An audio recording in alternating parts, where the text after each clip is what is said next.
सभी साथियों को नमस्कार। आज के इस वीडियो में हम बात करेंगे रेलवे ग्रुप डी एग्जाम 2025 के लिए इंपॉर्टेंट क्वेश्चनों के बारे में। जैसा कि आप सभी को पता है, रेलवे ग्रुप डी का एग्जाम जोरों शोरों से चल रहा है और लगभग मेरे भाई सारे एग्जाम कंप्लीट हो चुके हैं, लेकिन अभी भी 2 दिनों का एग्जाम बचा हुआ है। तो जिन भी बच्चों का एग्जाम 9 फरवरी और 10 फरवरी के दिन है, इस वीडियो को लास्ट तक देख लेना। आपको समझ में आ जाएगा कि किस तरह के क्वेश्चन आप लोगों से पूछे जा सकते हैं। तो सभी स्टूडेंट वीडियो को लाइक कर दो, चैनल को सब्सक्राइब कर दो, साथ में मुझे बता दो कि आप लोगों का पेपर कौन सी तारीख को है, 9 तारीख को है या फिर मेरे भाई 10 तारीख को है। तो आइए शुरू करते हैं क्लास को बिना किसी देरी के। सवाल नंबर पहला, निम्नलिखित श्रृंखला में से अनुपस्थित वर्ण के समूह को ज्ञात कीजिए। सभी बच्चे बताएंगे कि तुम्हारे सामने ये जो प्यारा सा सवाल दिया हुआ है, इसमें आपको इस क्वेश्चन मार्क की जगह पर या खाली स्थान में कौन सा ऑप्शन देखने को मिलेगा। तो आप बोलोगे सर सवाल बड़ा सिंपल है, जे आएगा 10 नंबर पर, एल आएगा 12 नंबर पर, एन आएगा 14 पर और पी आएगा 16 पर। 10 में 2 जोड़ेंगे 12, 12 में 2 जोड़ेंगे 14, 14 में 2 जोड़ेंगे 16 और 16 में 2 जोड़ेंगे 18। 18 नंबर पर तो आर आता है, मतलब ये ऑप्शन भी गलत है और ये ऑप्शन भी गलत है।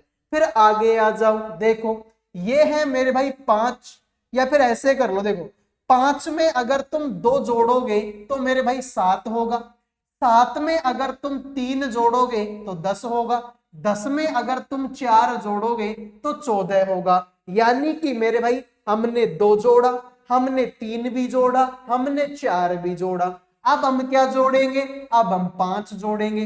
तो 14 में 5 जोड़ेंगे तो 19 होगा और मेरे भाई ऐसा तो इसी ऑप्शन में है। तो जिन्होंने डी आंसर दे दिया उनका सही है, बाकी सभी का ये सवाल गलत हो चुका है।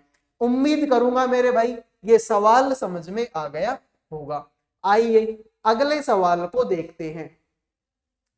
कौन सा नंबर नीचे दिए गए रिश्ते को सबसे अच्छा पूरा करेगा। सभी बच्चे बताएंगे इस सवाल का राइट आंसर क्या होगा। 583 का संबंध 290 के साथ में है, तो बताइए 917 का संबंध किसके साथ में होगा। फटाफट कमेंट करो मेरे भाई, इस सवाल का आंसर क्या होगा। तो ध्यान से देखने पर तुमको पता चलेगा कि 583 और 290, 29 दूना 58, यानी कि मेरे भाई 583 में से अगर मैं 3 घटा दूं तो आंसर आएगा 580। कितना आएगा, 580 आएगा।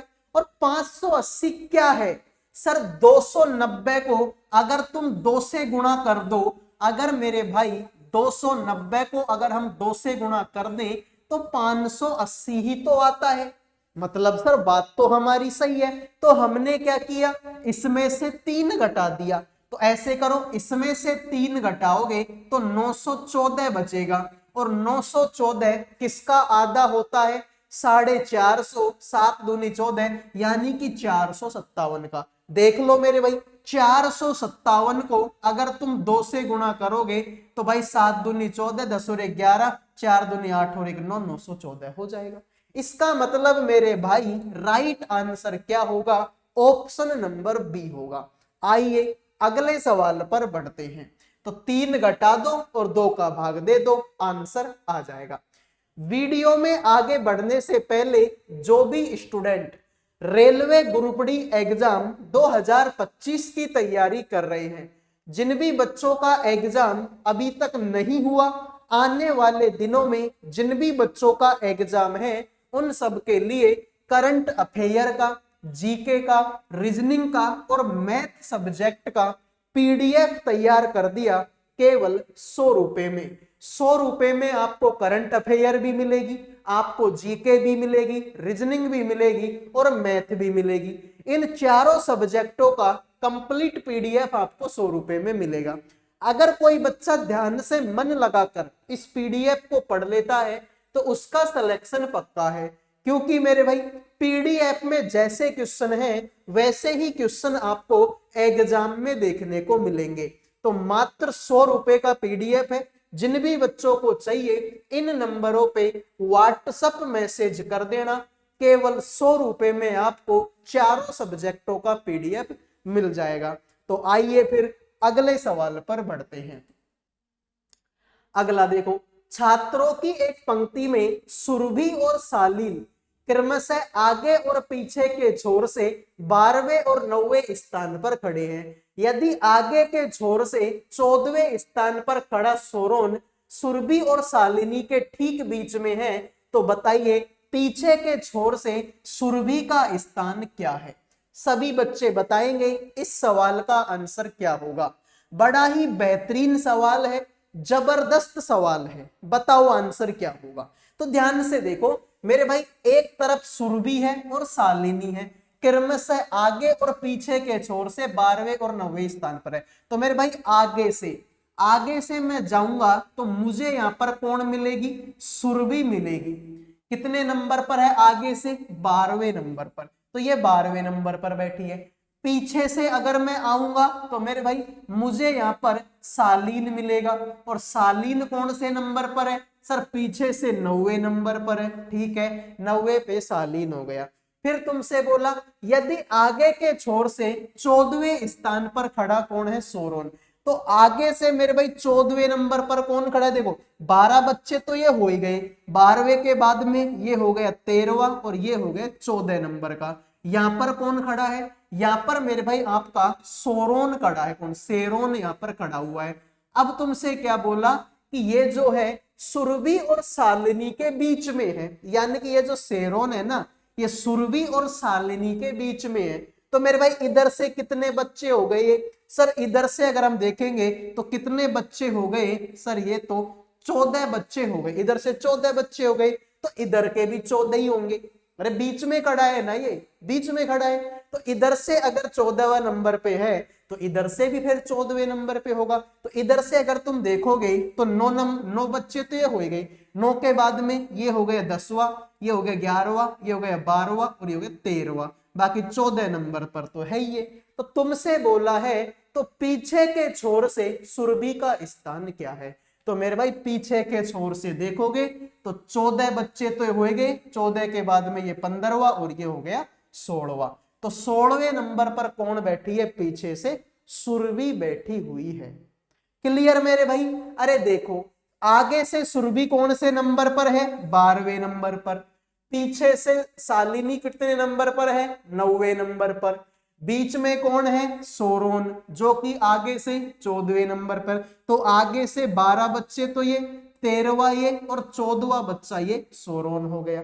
फिर इधर से अगर आएंगे तो मेरे भाई ये बीचों बीच है, तो 9 बच्चे तो ये है ही है, 10वां हो गया, 11वां, 12वां, 13वां और 14वां ये हो ही गया। तुमसे बोला पीछे से सुरभि का स्थान, तो 14 बच्चे तो ये है ही है, 15वां ये और 16वां ये सुरभि हो गई। बात खत्म, आंसर आ चुका है। आइए मेरे भाई अगले सवाल पर बढ़ते हैं। 6 व्यक्ति तुम्हारे सामने हैं, ABCDE और F अलग अलग ऊंचाई के हैं। केवल 2 व्यक्ति F से लंबे हैं, B F से छोटा है लेकिन A से लंबा है, C E से लंबा है, A और E सबसे छोटे व्यक्ति नहीं है। निम्न में से सबसे लंबा व्यक्ति कौन है। सभी बच्चे बताएंगे इस सवाल का आंसर क्या होगा। तो ध्यान से देखो मेरे भाई, यहां पर अगर तुम देखोगे ना मेरे भाई, तो बिना ऑप्शन देखे, सॉरी बिना पेन उठाए भी आंसर इसका कर सकते हैं। तुमसे बोला है कि केवल 2 व्यक्ति F से लंबे हैं। अब तुमसे सबसे लंबा पूछा है, तो 2 आदमी F से लंबे हैं, मतलब F सबसे लंबा नहीं है। फिर तुमसे बोला B F से छोटा है, अब जो B है ना, B F से छोटा है, तो फिर B तो आंसर हो ही नहीं सकता। अरे B तो F से ही छोटा है, जबकि हमको तो बड़ा चाहिए, तो B ये गया। लेकिन A से लंबा है, लेकिन A से लंबा है। अब ए से लंबा है मतलब ए छोटा है। भाई मैं बोलूंगी मेरे से लंबा है, इसका मतलब मैं छोटा हूं, तो ए से लंबा है मतलब ए छोटा है, तो ये भी गलत मार दो इसको। फिर तुमसे बोला कि मेरे भाई जो सी है ना, सी ई से लंबा है, जो सी है ना सी वो ई से भी लंबा है। और मेरे भाई ए और ई सबसे छोटे नहीं है, सी जो है ई से लंबा है और ई, ए और ई सबसे छोटे व्यक्ति नहीं है। अब तो यहां पर तुमसे बोला है कि सी जो है ई से तो लंबा है और ए और ई सबसे छोटे व्यक्ति नहीं है, निम्न में से सबसे लंबा व्यक्ति कौन है? तो सी ई से लंबा है, इसका मतलब मेरे भाई ई छोटा आदमी है और ए और ई सबसे छोटे व्यक्ति नहीं है। अब सी लंबा है तो यहां से मेरे भाई हम नहीं पकड़ पा रहे क्योंकि डी के बारे में यहां पर कुछ नहीं बोला। ठीक है मेरे भाई, डी के बारे में यहां पर कुछ नहीं बोला। तो देखो सी ई से लंबा है और ए और ई छोटे भी नहीं है, तो ये छोटे नहीं है और इनसे लंबा सी है। तो अब डी के बारे में कुछ नहीं बोला तो इस हिसाब से भाई इसका डी आंसर होना चाहिए। बाकी तुम सवाल के अकॉर्डिंग करके देख लो। देखो तुमसे बोला दो व्यक्ति ऐप से लंबे हैं, तो ये जो ऐप है ना ऐप, इससे लंबे मेरे भाई दो आदमी है, एक आदमी और दो आदमी। तुमसे बोला बी ऐप से छोटा है लेकिन ए से लंबा है, जो बी है ना बी ऐप से छोटा है लेकिन ए से तो लंबा है। फिर बोला सी ई से लंबा है और ए और ई सबसे छोटे आदमी नहीं है। ठीक है भाई, सी जो है ई से लंबा है और ए और ई सबसे छोटे व्यक्ति नहीं है, तो एक आदमी, दो आदमी, तीन आदमी, ए और ई नहीं है मेरे भाई। ठीक है, तो ए और ई सबसे छोटे व्यक्ति नहीं है, तो ए और ई सबसे छोटे आदमी नहीं है, मतलब मेरे भाई इधर को एक आदमी और आएगा और सी जो है ई से लंबा है, तो ई से लंबा मान लो किसको मान लो, तुम सी को मान लो और यहां पर तुम मेरे भाई किसको मान लो, डी को मान लो। क्योंकि देखो मेरे भाई अगर मैं ई को यहां बिठाता हूं तो फिर ई तो सबसे छोटा हो जाएगा, जबकि सवाल में बोला है कि ए और ई सबसे छोटे आदमी नहीं है। अब तुम सवाल को पढ़ लो मेरे भाई। देखो दो व्यक्ति ऐप से लंबे हैं, तो ऐप से लंबे दो आदमी हो गए, ठीक है। फिर बोला बी ऐप से छोटा लेकिन ए से लंबा, जो बी है ना बी ऐप से छोटा ए से लंबा, ये बात भी सही है। सी जो है ई से लंबा है, सी जो है ई से लंबा सी है और ए और ई सबसे छोटे नहीं है, तो सबसे छोटा मैंने किसको बना दिया, डी को बना दिया। तो तुमसे बोला सबसे लंबा कौन है, सबसे लंबा तो सी है, बात खत्म। आइए मेरे भाई अगले सवाल पर बढ़ते हैं। ठीक है, उस विकल्प का चयन कीजिए जो पांचवें पद से उसी प्रकार संबंधित है जिस प्रकार दूसरा पद पहले पद से और चौथा पद तीसरे पद से संबंधित है। यानी कि मेरे भाई इनके बीच में कोई संबंध है, इनके बीच में कोई संबंध है, तो इसका संबंध बताओ किसके साथ में होगा। तो कैसे मैं इस सवाल को कर पाऊंगा, 28 दूना 56 और 28 दूना 56 यानी 4 घटाएंगे तो 52 होगा। ठीक है, तो देखो मेरे भाई लॉजिक क्या बनेगा। देखो यहां पर कितना है, 456 है, 456 में से अगर तुम 128 घटा दो तो आंसर कितना आएगा मेरे भाई, 8 आएगा। यहां पर मेरे भाई 3 आएगा, सॉरी, ठीक है, यहां पर मेरे भाई आपका 2 आएगा और यहां पर मेरे भाई आपका 328 आ जाएगा। ठीक है, तो यहां पर 328 है, इसमें से अगर मैं 128 घटा दूं तो क्या होगा, 12 में से 8 गया तो 4 होगा, 4 में से 2 गया तो 2 बचेगा और 8 में से 1 गया तो 7 बचेगा। यहां पर भी कितना बच गया, 724 बच गया। तो ऐसे करो, इसमें से भी 128 तुम घटा दो, तो 11 में से 8 गया तो 3 और 3 इसी ऑप्शन में है। बाकी तुम देख लो, 12 11 में से 2 गया तो 9 बचेगा, 2 में से 1 गया तो 1 बचेगा, 193। तो जिन्होंने मेरे भाई बी आंसर दे दिया उनके मजे हो गए, बाकी सभी का ये सवाल गलत हो चुका है। उम्मीद करूंगा मेरे भाई ये सवाल आपके समझ में आ गया होगा। आइए अगले सवाल पर बढ़ते हैं। वह विकल्प चुने जो प्रश्न चिन्ह को सही ढंग से प्रतिस्थापित करेगा और श्रृंखला को पूरा करेगा। सभी बच्चे बताएंगे मेरे भाई इस सवाल का राइट आंसर क्या होगा, क्वेश्चन मार्क की जगह पर इनमें से कौन सा ऑप्शन आएगा। तो मेरे भाई सारे के सारे सवाल इंपॉर्टेंट है और ऐसे ही क्वेश्चन आपसे एग्जाम में पूछे जा रहे हैं। सीरीज का क्वेश्चन है, बेहतरीन सवाल है। तो सभी स्टूडेंट वीडियो को लाइक कर दो, चैनल को सब्सक्राइब कर दो। लाइक सब्सक्राइब करना बिल्कुल फ्री है। तो आइए देखो, 400 से 347 में कितना जोड़ूं कि 356 आ जाए? तो सर इसमें तो 9 जोड़ दो, ठीक है। 356 में कितना जोड़ूं कि 374 हो जाए? तो मेरे भाई 56 में 10 जोड़ेंगे तो 66, 76 यानी कि 18 जोड़ दो मेरे भाई, ठीक है। 74 में कितना जोड़ू कि 401 आ जाए? तो मेरे भाई 26 और 1 27 जोड़ दो, ठीक है। 401 में 36 जोड़ दो, तो मेरे भाई 9 एकम 9, 9 दूनी 18, 9 तिया 27, 9 चौके 36 और 9 पंजो 45। तो मेरे भाई 437 में कितना जोड़ दो? 45 जोड़ दो, आंसर आएगा।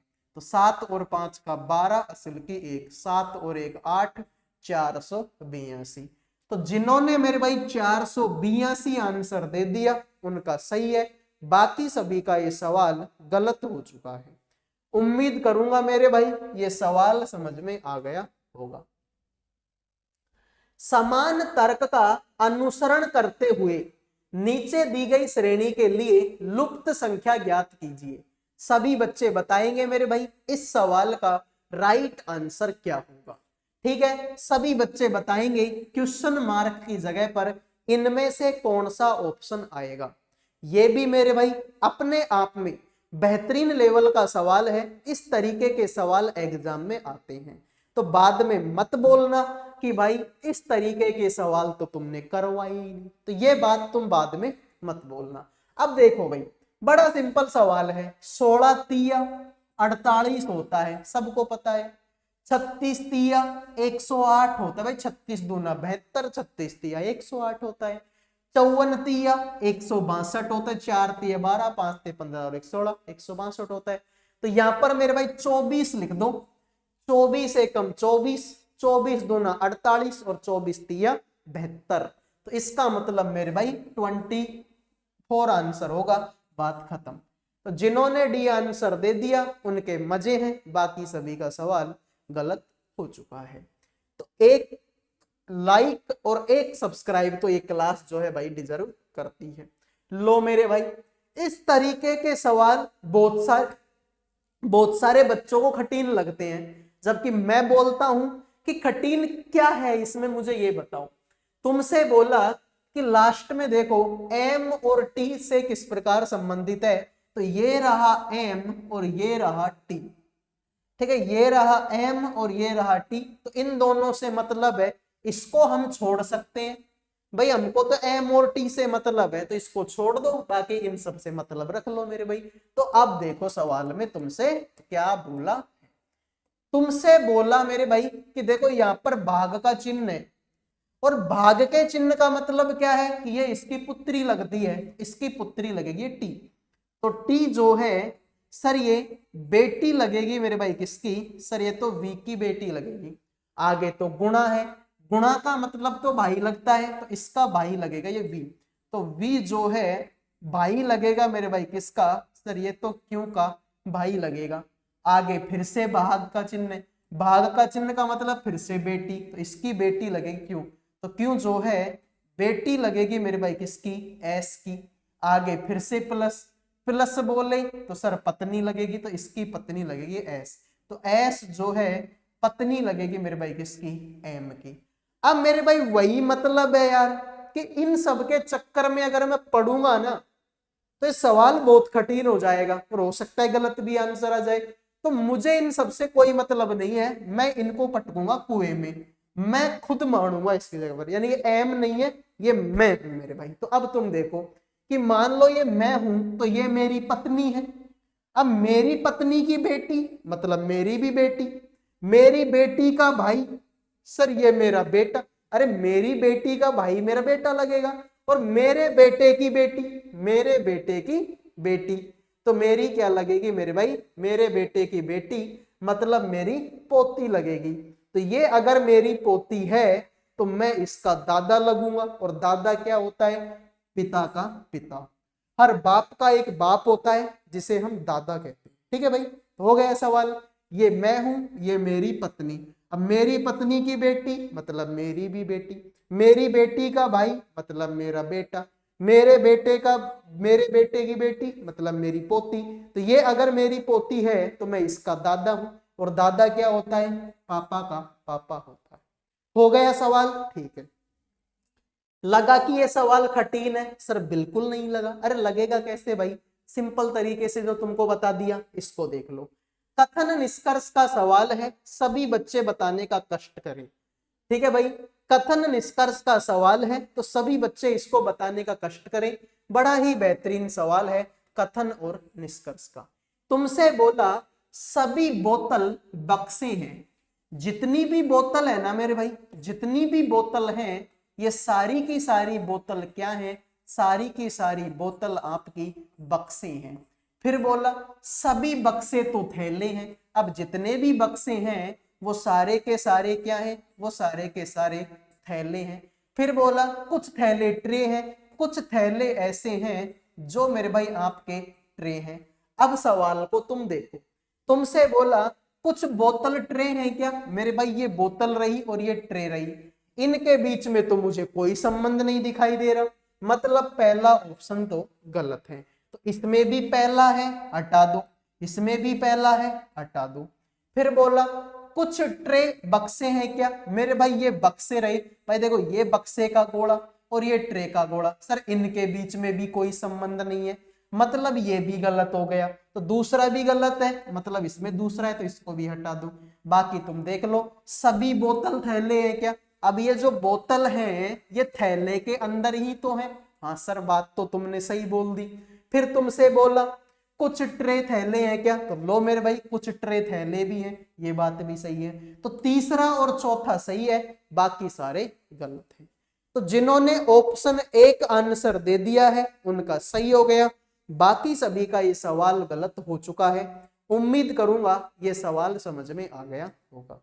आइए मेरे भाई अगले सवाल पर बढ़ते हैं। एक निश्चित भाषा में क्राउड को 23, 41, 59, 24 लिखा जाता है। ठीक है, और TRHICK को इस तरीके से लिखा जाता है। उस भाषा में बताओ FRUGAL को कैसे लिखा जाएगा? सभी बच्चे बताएंगे इस सवाल का आंसर क्या होगा। तो मेरे भाई देखो, इस क्राउड को देख लो, CROWD, तो CROWD, तो मेरे भाई C 3 नंबर पर, R 18 पर, O 15 पर, W 23 पर और D 4 पर।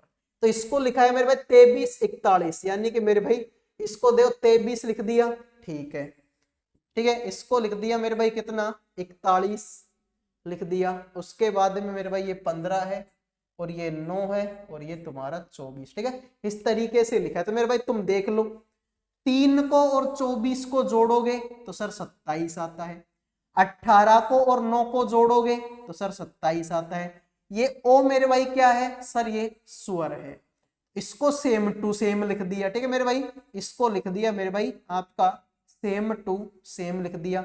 बाकी 23 में 4 जोड़ेंगे तो ये भी 27 और 4 में 23 जोड़ेंगे तो ये भी तुम्हारा 27। तो सेम काम तुम इसके साथ में करो, देखो F आएगा 6 नंबर पर, अब 6 में अगर मैं 21 जोड़ूंगा तो 27 होता है, तो लास्ट में 21 इसमें भी नहीं है और इसमें भी नहीं है। फिर R आएगा 18 पर, 18 में अगर 9 जोड़ दूं तो 18 और 9 27 ही तो होता है। अब U, सर U तो एक स्वर है, तो U आएगा 21 पर, अब स्वर है तो सेम टू सेम लिखना पड़ेगा। अरे हमने यहाँ पर भी तो वो स्वर था, इसको सेम टू सेम लिखा, 15 का 15, तो U आएगा 21 पर, 21 को 21 लिख दिया, तो 21 921 इसी ऑप्शन में है। बाकी तुम देख लो, G आएगा 7 नंबर पर, 7 में अगर 20 जोड़ेंगे तो 27 होता है, तो ये रहा 20। बाकी A 1 नंबर पर, अब A तो फिर से स्वर है, तो स्वर है तो सेम टू सेम लिख दो, ठीक है। L आएगा 12 पर, 12 में अगर 15 जोड़ दूं तो 27 होता है, तो 15 जोड़ने पर ये 27 हो गया। तो कैसे भी कर दो, 15 12 0, देखो 15 12 0, 21 921, ऑप्शन नंबर आपका डी हो जाएगा। आइए अगले सवाल पर बढ़ते हैं। वीडियो में आगे बढ़ने से पहले आप सभी को पता है कि मेरे भाई रेलवे ग्रुप डी 2026 की वैकेंसी आ चुकी है, फॉर्म भरे जा रहे हैं। अब अगर मैं बात करता हूं रेलवे ग्रुप डी 2026 की बेस्ट बुक के बारे में, तो चक्षु पब्लिकेशन की तरफ से रेलवे ग्रुप डी 2026 के लिए बुक आ चुकी है। इस बुक में मेरे भाई आपको क्या मिलेगा, रेलवे ग्रुप डी में जो सब्जेक्ट आती है वो सारी सब्जेक्ट मिलेगी। साथ में मेरे भाई यहाँ पर सारे क्वेश्चन आपको उसी पैटर्न पर मिलेंगे जिस पैटर्न से तुम्हारी एग्जाम में क्वेश्चन आते हैं। जैसे कि क्वेश्चन मिलेगा, उसके ऑप्शन मिलेंगे, क्वेश्चन मिलेगा, ऑप्शन मिलेंगे, क्वेश्चन मिलेगा, ऑप्शन मिलेगा, तो जिससे मेरे भाई आप बेहतरीन तरीके से तैयारी कर सकते हैं। मान लो कि आप में से किसी भी बच्चे को किसी भी क्वेश्चन का आंसर नहीं आया, तो उसका मेरे भाई फिर इसका में डिटेल में आंसर भी आपको इसी बुक में मिलेगा। यानी कि पहले क्वेश्चन मिलेंगे, इनसे प्रैक्टिस करो, जो सवाल तुमको नहीं आता उसका डिटेल में आंसर भी आपको इसी बुक में मिल जाएगा। तो बेहतरीन तरीके की बुक है। अगर मैं बात करूं चक्षु पब्लिकेशन की, तो अलग अलग एग्जाम्स के लिए अलग अलग बुक होती है मेरे बेटे इनके पास में। चाहे आप रेलवे की देख लो, रेलवे की मैथ आपको मिल जाएगी, जीके की बुक मिलेगी, रीजनिंग की बुक मिल जाएगी। उसी तरीके से अगर तुम एनटीपीसी की तैयारी करते हो तो एनटीपीसी की बुक मिल जाएगी। तुम अगर यूपीएसआई की तैयारी करते हो तो वो भी मिल जाएगी। यूपी पुलिस कांस्टेबल की तैयारी करते हो वो भी मिल जाएगी। अग्निवीर वगैरह मतलब सारी एग्जाम्स की बुक इनके पास में है। तो अगर मैं इनके कॉम्बो पैक की बात करूं तो ये इनका कॉम्बो पैक है, जिसमें आपको बुक्स मिलेंगी, साथ में एक जो है प्रैक्टिस करने के लिए भी बुक मिलेगी। तो ये कॉम्बो पैक आपको, ठीक है, आप इसको फ्लिपकार्ट से परचेज कर सकते हैं, अमेजन से, स्नैपडील से, मीशो से, या इनकी खुद की ऑफिशियल वेबसाइट है वहां से जाके आप इसको परचेज कर सकते हैं, या फिर वीडियो के डिस्क्रिप्शन में लिंक है वहां से भी जो है आप इस कॉम्बो पैक को परचेज कर सकते हैं। ठीक है मेरे भाई, तो आइए अब बढ़ते हैं अगले सवाल पर।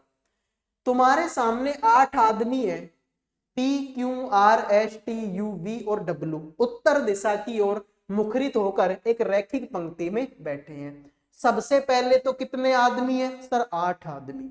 तो ये लो मेरे भाई एक सीधी लाइन ले लो, 8 आदमी, पहला, दूसरा, तीसरा, चौथा, पांचवा, छठा, सातवां और ये हो गया 8वां। सबका मुंह उत्तर दिशा की तरफ है, सबका मुंह मेरे भाई किधर को है, उत्तर दिशा की तरफ है। उत्तर दिशा बोले तो मान लो मैं हूं, अब ये मेरा कौन सा हाथ होगा सर, इधर को जाऊंगा मेरा दायां हाथ आएगा, और इधर को जाऊंगा तो मेरे भाई कौन सा हाथ आएगा, बायां हाथ मेरा। अब सवाल की एक एक लाइन को पढ़ो।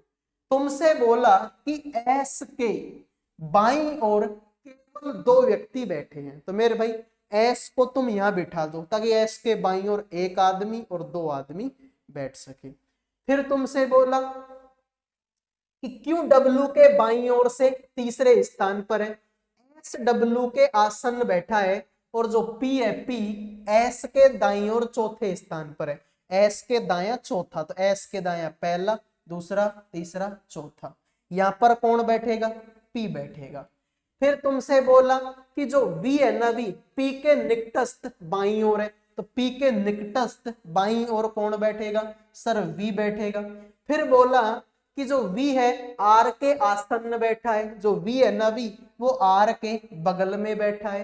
फिर तुमसे बोला कि जो यू है आर के बाईं ओर तीसरा है, तो आर के बायां पहला, दूसरा और तीसरा। यहां पर कौन मिलेगा मेरे भाई आपको, यू मिलेगा। तुमसे बोला था कि मेरे भाई जो क्यू है ना, क्यू डब्ल्यू के बाईं ओर तीसरे स्थान पर, तो मेरे भाई डब्ल्यू के बाईं ओर तीसरे स्थान, डब्ल्यू को यहां बिठा दो, डब्ल्यू के बायां पहला, दूसरा और तीसरे नंबर पर कौन बैठेगा, क्यू बैठेगा। एक आदमी बच गया मेरे भाई, तो सर वो आदमी कौन सा है, वो आदमी है मेरे भाई, देखो पी बैठ गया, Q R S T U, ठीक है, P Q R S T बच गया, तो टी को तुम यहां बिठा दो। तुमसे बोला कि यू के आसन कौन बैठा है, तो मेरे भाई ये रहा तुम्हारा यू, इसके आसन बोले तो अगल बगल में एक तो एस बैठा है और एक क्यू बैठा है, तो क्यू और एस ऑप्शन नंबर 1 तुम्हारा राइट आंसर हो जाएगा। तो जिन्होंने ऑप्शन 1 आंसर दे दिया है उनका सही हो गया, बाकी सभी का ये सवाल गलत हो चुका है। उम्मीद करूंगा मेरे भाई ये सवाल समझ में आ गया होगा। अगले सवाल पर बढ़ते हैं, देख लो। दिए गए विकल्पों में से उस संख्या का चयन कीजिए जो निम्नलिखित श्रृंखला में प्रश्न चिन्ह को प्रतिस्थापित कर सकती है। सभी बच्चे बताएंगे इस सवाल का आंसर क्या होगा। 129 में कितना जोड़ूं कि 135 हो जाए, तो 5 और 1 6 जोड़ दो। 135 में कितना जोड़ूंगी 149 हो जाए, तो 9 और 5 का 14 जोड़ दो। फिर मेरे भाई 209 में कितना जोड़ दो, 259 यानी 50 जोड़ दो। फिर 259 में कितना जोड़ो, 325 हो जाए, तो 60 यानी कि 40 यानी कि 66 जोड़ दो। मेरे भाई कितना जोड़ दो, 66। तो कुछ समझ में आया मेरे भाई? यहां से 6 दूनी 12, 2 14, 14 दूनी 28, 28 में 2 जोड़ेंगे तो 30, 30 दूनी 60। फिर ये लॉजिक तो नहीं बनेगा, ठीक है मेरे भाई, ये लॉजिक तो तुम लोगों का नहीं बनेगा। 5 और 1 6, ठीक है। तो इसको मैं क्या लिख सकता हूं मेरे भाई, 10 पंजे 50, ठीक है। देखो इसको मैं लिख सकता हूं मेरे भाई 10 गुणा में 5, ठीक है। इसको मैं लिख सकता हूं 11 गुणा में 6। इसको मैं लिख सकता हूं 7 गुणा में 2। इसको मैं लिख सकता हूं मेरे भाई 6 एकम 6। तो देखो 6 के बाद में 7, 7 के बाद में 8 आएगा, फिर 1 के बाद में 2, 2 के बाद में 3, 8 तिया 24। 149 में अगर तुम 24 जोड़ोगे तो 150 यानी कि मेरे भाई 173 आंसर आएगा। फिर 173 में तो मेरे भाई 27 और 9 कितना होता है, 36 होता है, ठीक है मेरे भाई। तो इसको मैं लिख सकता हूं फिर 36 को 9 चौके 36, ठीक है भाई। तो आंसर आ गया, देखो आंसर आ गया। तुम ऐसे करो मेरे भाई, ठीक है, तुम ऐसे करो, इनको थोड़ा ऐसे लिख लो साइड में। देखो यहां पर मैं लिख देता हूं 173, यानी कि मेरे भाई आंसर है इसका कितना, 173। तो अब देखो 129 में 6 जोड़ेंगे तो 135 होगा, 135 में 14 जोड़ोगे तो 149 होगा, 149 में अगर तुम मेरे भाई कितना जोड़ोगे तो 24 जोड़ोगे तो 173 होगा, 173 में अगर तुम 36 जोड़ोगे तो 209 होगा, 209 में अगर तुम 50 जोड़ोगे 259 होगा, 259 में अगर तुम मेरे भाई 66 जोड़ोगे 325 होगा। अब तुम देखो 6 को मैं लिख सकता हूं 6 गुणा में 1, 7 को मैं लिख सकता हूं 7 गुणा में 2, 24 को मैं लिख सकता हूं 8 गुणा में 3, 36 को मैं लिख सकता हूं 9 गुणा में 4, 50 को मैं लिख सकता हूं 10 गुणा में 5 और 66 को मैं लिख सकता हूं 11 गुणा में 6। तो मेरे भाई देखो 6 में 1 जोड़ेंगे 7, 8, 9, 10, 11। इधर को भी तुम देख लो 1 2 3 4 5 6, मतलब बन गया लॉजिक सही, लॉजिक एकदम ओके क्लासेज है। तो बिल्कुल मेरे भाई राइट आंसर होगा 173। आइए अगले सवाल पर बढ़ते हैं। एक सुबह पार्क में टहलते हुए भास्कर से राघव की मुलाकात हुई। भास्कर ने नोट किया कि राघव की परछाई राघव के ठीक बाईं ओर थी। तो मेरे भाई ध्यान से देखो, ये है मेरे भाई तुम्हारी उत्तर दिशा, ये है तुम्हारी दक्षिण दिशा, ये है तुम्हारी पूर्व दिशा और ये है तुम्हारी पश्चिम दिशा। अब मेरे भाई सुबह की बात है, सुबह मतलब सूर्य किधर से निकलेगा, सर सूर्य निकलेगा किधर से, पूर्व दिशा से। भाई सुबह सूर्य पूर्व दिशा से निकलते हैं। और एक चीज तुमने नोटिस करी होगी कि परछाई सूर्य के अपोजिट बनती है। मान लो कि सूरज अगर इधर से निकलेगा तो मेरी परछाई किधर को बनेगी, इधर से। अगर मान लो सूरज इधर से निकलेगा तो मेरी परछाई किधर को बनेगी, मेरे पीछे बनेगी। यानी जिधर को सूर्य होता है ना उसके अपोजिट डायरेक्शन में क्या बनते, तुम्हारी छाया बनेगी, परछाई बनेगी। तो मेरे भाई अगर सूर्य, भाई सुबह की बात हो रही है तो सूर्य इधर को है, तो सूर्य अगर इधर से निकलेगा तो परछाई मेरे भाई इधर को बनेगी, परछाई किधर को बनेगी, इधर को बनेगी। तो राघव की परछाई राघव के बाईं ओर है तो इधर को राघव का बायां है। तो अगर इधर को किसी आदमी का बायां है तो उसका मुंह किधर को होगा, उत्तर दिशा की तरफ। भाई मेरा मुंह उत्तर दिशा की तरफ होगा तभी तो इधर को मेरा कौन सा हाथ होगा, इधर को होगा मेरा दायां हाथ, और इधर को मेरा कौन सा हाथ होगा, बायां। इसका मतलब मेरे भाई राघव का मुंह किस दिशा में, उत्तर दिशा में। अरे राघव का मुंह उत्तर दिशा में है तभी तो इधर को बायां हाथ होगा और इधर को दायां हाथ होगा। अब सूर्य अगर इधर से है तो परछाई तो इधर को ही बनेगी और इधर को इसका बायां हाथ। और ये कब पॉसिबल है, जब उसका मुंह किधर को होगा, उत्तर दिशा की तरफ होगा। आइए अगले सवाल पर बढ़ते हैं, ध्यान से देखो। यदि 52 @ 16 65 है, 28 @ 47 72 है, 62 @ 10 69 है, तो 72 @ 14 क्या होगा। तो मेरे भाई देखो 52 को और 16 को जोड़ेंगे तो आंसर होता है 68। फिर यहां पर देख लो 28 को और 47 को जोड़ेंगे तो मेरे भाई आंसर होगा 50 और 20 75 होगा। सेम यहाँ पर 62 को और 10 को जोड़ेंगे तो 72 होगा, 72 को और 14 को जोड़ेंगे तो 86 होगा। तुम देख लो 68 में से 3 कम करेंगे तो 65, 75 में से 3 कम करेंगे तो 72, 72 में से 3 कम करेंगे तो 69 और 86 में से 3 कम करेंगे तो 83। तुम देख लो मेरे भाई यहाँ पर 65 है, बिल्कुल है, यहाँ पर 72 है, बिल्कुल है, यहाँ पर 69 है, बिल्कुल है, यहाँ पर 83 है, बिल्कुल है। तो जिन्होंने ऑप्शन 1 आंसर दे दिया उनका सही है, बाकी सभी का गलत हो गया। तो लॉजिक मेरे भाई क्या बना, सर लॉजिक ये बना कि इन दोनों को जोड़ो और 3 घटा दो, आंसर आएगा। इन दोनों को जोड़ो और 3 घटा दो, आंसर आएगा। इन दोनों को जोड़ूंगा तो 86, 3 घटाऊंगा तो 83। तो ये तुम्हारा राइट आंसर हो गया। तो ये थी आज की क्लास। उम्मीद करूंगा क्लास आपको पसंद आई होगी। पसंद आई है तो वीडियो को लाइक कर दो, चैनल को सब्सक्राइब कर दो। अगले वीडियो में मिलेंगे। जय हिंद, जय भारत।